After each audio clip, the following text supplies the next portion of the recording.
ಆ ಆರಂಭಿಕ ದಿನಗಳಲ್ಲಿ ಧಾರ್ಮಿಕ ಮತಾಂಧತೆ ಎರಡು ರಾಜವಂಶಗಳ ನಡುವೆ ಸಂಘರ್ಷಕ್ಕೆ ಕಾರಣವಾಗುವಷ್ಟು ಗಂಭೀರ ಪ್ರಮಾಣವನ್ನು ಪಡೆದುಕೊಂಡಿದೆ ಎಂದು ಊಹಿಸಲು ಯಾವುದೇ ಕಾರಣವಿಲ್ಲ. ಮೈಸೂರು ಗೆಜೆಟಿಯರ್ನ ಕೊನೆಯ ಆವೃತ್ತಿಯಲ್ಲಿ, ರೈಸ್ ಹೀಗೆ ಹೇಳುತ್ತಾರೆ: ಚಾಲುಕ್ಯ ಎಂಬ ಹೆಸರು ಗ್ರೀಕ್ ಹೆಸರು ಸೆಲುಕಿಯಾವನ್ನು ಹೋಲುತ್ತದೆ.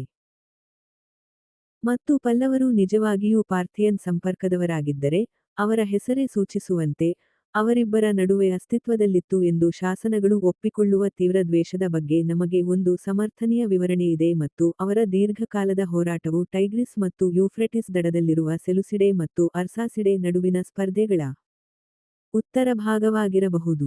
ಈ ದೃಷ್ಟಿಕೋನವನ್ನು ಬಲಪಡಿಸಲು, ಚಾಲುಕ್ಯರು ಉತ್ತರದ ಅಯೋಧ್ಯೆಯಿಂದ ದಕ್ಷಿಣ ಭಾರತಕ್ಕೆ ವಲಸೆ ಬಂದರು ಮತ್ತು ದಕ್ಷಿಣವನ್ನು ತಲುಪಿದ ನಂತರ ಅವರು ಮಾಡಿದ ಮೊದಲ ಕೆಲಸವೆಂದರೆ ಪಲ್ಲವ ರಾಜ ತ್ರಿಲೋಚನನನ್ನು ಸೋಲಿಸುವುದು ಎಂದು ಸೂಚಿಸುವ ಸಂಪ್ರದಾಯವನ್ನು ವೆಂಕಯ್ಯ ಉಲ್ಲೇಖಿಸುತ್ತಾರೆ.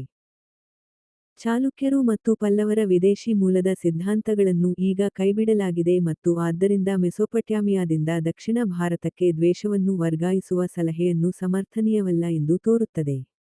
ಚಾಲುಕ್ಯರು ದಕ್ಷಿಣಕ್ಕೆ ದಂಡಯಾತ್ರೆ ಮಾಡಿದ ಬಾದಾಮಿ ಮತ್ತು ವಾತಾಪಿ, ಮೂಲತಃ ಪಲ್ಲವರ ಪಶ್ಚಿಮ ಭಾರತದ ಭದ್ರಕೋಟೆಯಾಗಿತ್ತು ಮತ್ತು ಚಾಲುಕ್ಯರು ಅದನ್ನು ಅವರಿಂದ ವಶಪಡಿಸಿಕೊಂಡರು ಎಂದು ದಿವಂಗತ ಜೆ. ಎಫ್. ಫ್ಲೀಟ್ ಅಭಿಪ್ರಾಯಪಟ್ಟರು.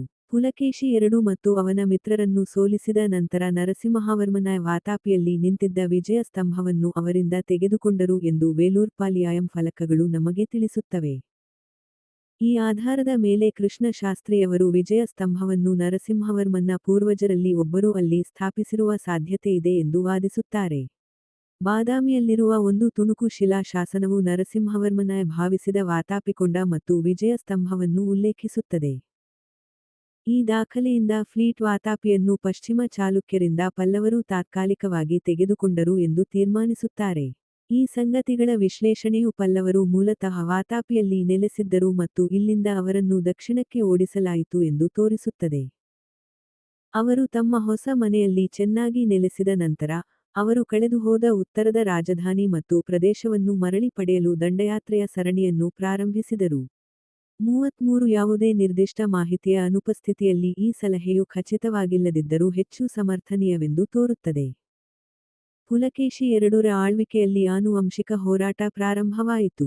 ಐಹೊಳೆ ಶಾಸನವು ಪಲ್ಲವ ದೊರೆ ಮೊದಲನೇ ಮಹೇಂದ್ರವರ್ಮನ ನಡುವಿನ ಮೊದಲ ಯುದ್ಧದ ವಿವರವನ್ನು ನೀಡುತ್ತದೆ. ಅದು ಹೀಗೆ ಹೇಳುತ್ತದೆ: ತನ್ನ 6 ಪಟ್ಟು ಪಡೆಗಳು, ಆನುವಂಶಿಕ ಪಡೆಗಳು ಮತ್ತು ಉಳಿದವರು, ಕಳಂಕವಿಲ್ಲದ ಚೌರಿಗಳು, 106 ಧ್ವಜಗಳು, ಛತ್ರಿಗಳು ಮತ್ತು ಕತ್ತಲೆಯನ್ನು ಎತ್ತಿ ವೀರತ್ವ ಮತ್ತು ಶಕ್ತಿಯ ಭಾವನೆಗಳಿಂದ ಉಲ್ಲಾಸಗೊಂಡ ಶತ್ರುಗಳನ್ನು ಮಂಥನ ಮಾಡಿದರು. ಅವನು ಪುಲಕೇಶಿನ್ ತನ್ನ ಶಕ್ತಿಯ ಉದಯವನ್ನು ವಿರೋಧಿಸಿದ ಪಲ್ಲವರ ಅಧಿಪತಿಯ ವೈಭವವನ್ನು ತನ್ನ ಸೈನ್ಯದ ಧೂಳಿನಿಂದ ಮರೆಮಾಡಲು ಮತ್ತು ಕಾಂಚೀಪುರದ ಗೋಡೆಗಳ ಹಿಂದೆ ಕಣ್ಮರೆಯಾಗಲು ಕಾರಣನಾದನು. 34 ಪುಲಕೇಶಿನ್ ಪುಲ್ಲಿಲೋರ್ ನಲ್ಲಿ ಪಲ್ಲವ ಸೈನ್ಯವನ್ನು ಭೇಟಿಯಾಗಿ ಅವರನ್ನು ಹಿಂದಕ್ಕೆ ತಿರುಗಿಸಲು ಒತ್ತಾಯಿಸಿದನು. ಇದು ಮೊದಲ ನಡೆ ಎಂದು ಕೆ. ಎ. ನೀಲಕಂಠ ಶಾಸ್ತ್ರಿ ಬರೆಯುತ್ತಾರೆ.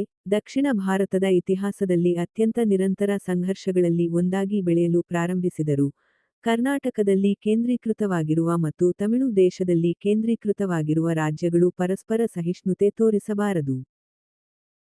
ಬದಲಿಗೆ ಮೈಸೂರು ದೇಶ ಮತ್ತು ಆಂಧ್ರದೇಶದ ಆಡಳಿತಗಾರರು ಬೆರೆತು, ಕೆಲವೊಮ್ಮೆ ತಮ್ಮ ಸ್ವಂತ ಹಿತಾಸಕ್ತಿಗಾಗಿ, ತಮ್ಮ ಸಾರ್ವಭೌಮತ್ವದಲ್ಲಿ ಇತರರೊಂದಿಗೆ ಪಕ್ಷ ವಹಿಸುವ ಬಹುತೇಕ ಶಾಶ್ವತ ಯುದ್ಧವನ್ನು ಮುಂದುವರಿಸಬೇಕು ಎಂಬುದು ಬಹುತೇಕ ಸಾಮಾಜಿಕ ಕಾನೂನಾಯಿತು.